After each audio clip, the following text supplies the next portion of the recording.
You got to start thinking about these things and think how these people and the system itself, what the incentives are to think of potential probabilities so you can make sure that you're not one of those victims. You can either be prepared or be a victim. It's your choice.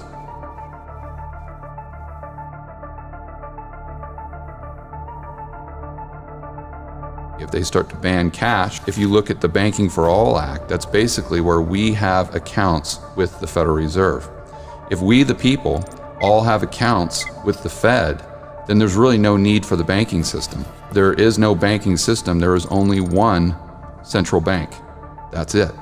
And so if the Fed has a balance sheet where basically they can take an infinite haircut, what that means, if the Fed loans you money and you don't pay it back, it doesn't matter. They don't have a profit and loss.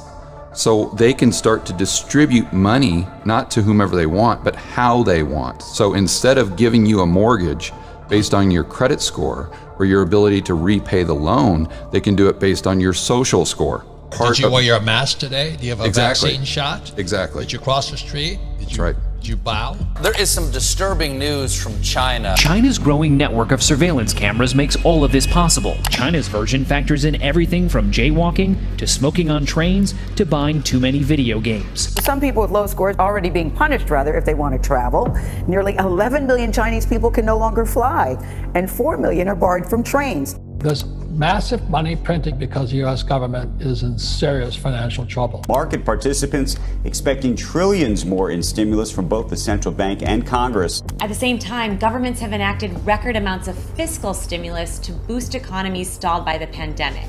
When the debt to GDP ratio hits 90%, it's aloha. You've gone too far. November 2020, it's 130% debt to GDP. And they expect it to go to 250% debt to GDP.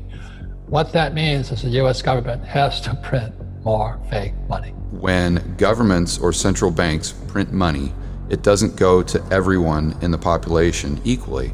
It goes to the insiders, the political insiders. Amen. So who would be the political insiders today? Clintons. The Clintons, it would be the individuals at the World Economic Forum.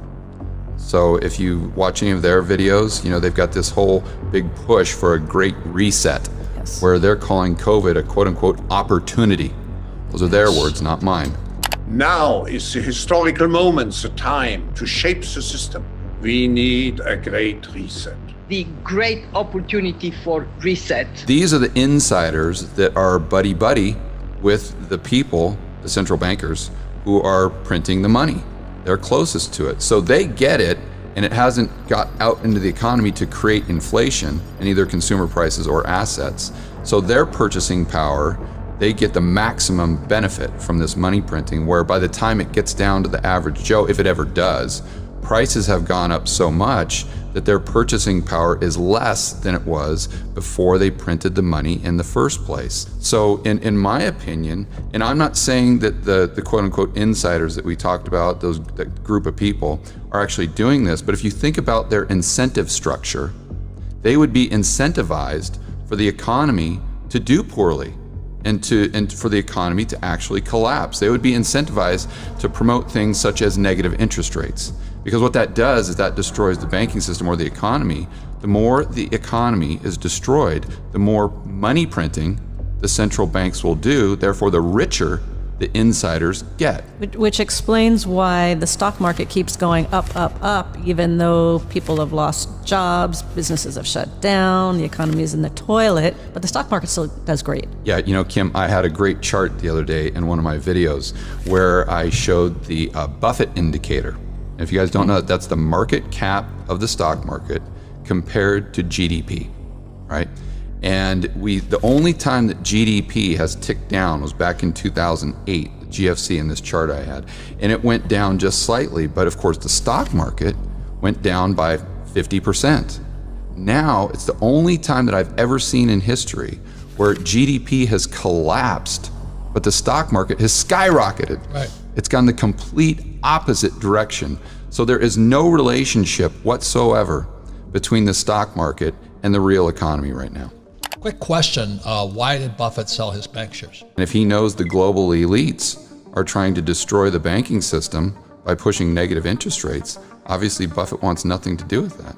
Removing cash from an economy and putting everybody under surveillance doesn't mean the criminals can't use money anymore. Of course they can. They will continue to do that. They will always have means of doing it. It just means that everybody else is under surveillance. So you end up surveilling the innocent. What does that give you? That gives you political control. This is a very dangerous road we're going down. Let's think about this. We all have a bank account, we'll just say B of A, Wells Fargo, whatever, and you get your bank statements every single month, and then you reconcile that with QuickBooks or whatever.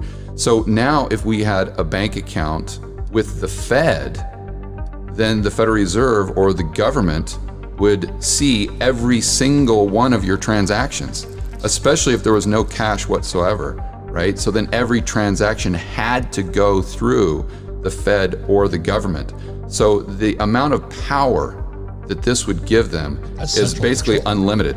That's really totalitarian communism and all that. I think it's even worse. What you have here is you have grunge, you have the government, you have banks, you have Wall Street, then you have education, media, military, and big pharma. They control the economy, big corporation. But underneath this whole thing is a global plumbing system. Gold, silver, Bitcoin are not part of this system. Gold and silver being God's money, but Bitcoin being the people's money. Yes. And so one of the biggest arguments I hear about Bitcoin is, won't the government just ban it?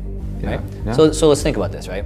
Bitcoin, and they say the government will never adopt it. No, the government won't. It's the people's money. But to that point, right? So Bitcoin, or PayPal announced they're going to support Bitcoin. And it's kind of a trap. You can't really get it off the system. You can't really use it. But it exposes about 350 million people to Bitcoin. So they'll start to use it and go, wait a minute, I can't get off the system. I'll move over here. Within the next year, I would imagine we'll have over 1 billion people using Bitcoin. So to everybody's point that says, won't the government ban it?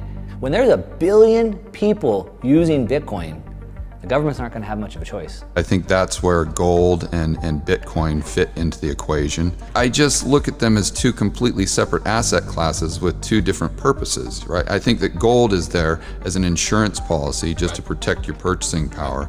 So I always say you buy gold not to get rich, but to stay rich.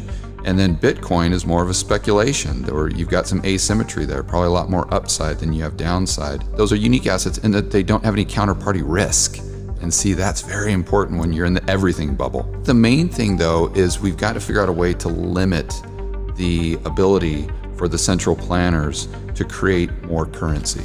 That's what it's about. And if you look at the gold guys, the Bitcoin guys, we're all on the same team here. Right. And that's limiting the central planners from creating all of those currency units that trickle down and play into the Cantillon How does effect. that happen?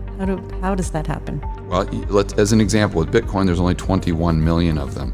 So if we went onto, let's say, a Bitcoin standard, I'm not saying this is what we're doing. Right. I'm just let's go through a thought experiment.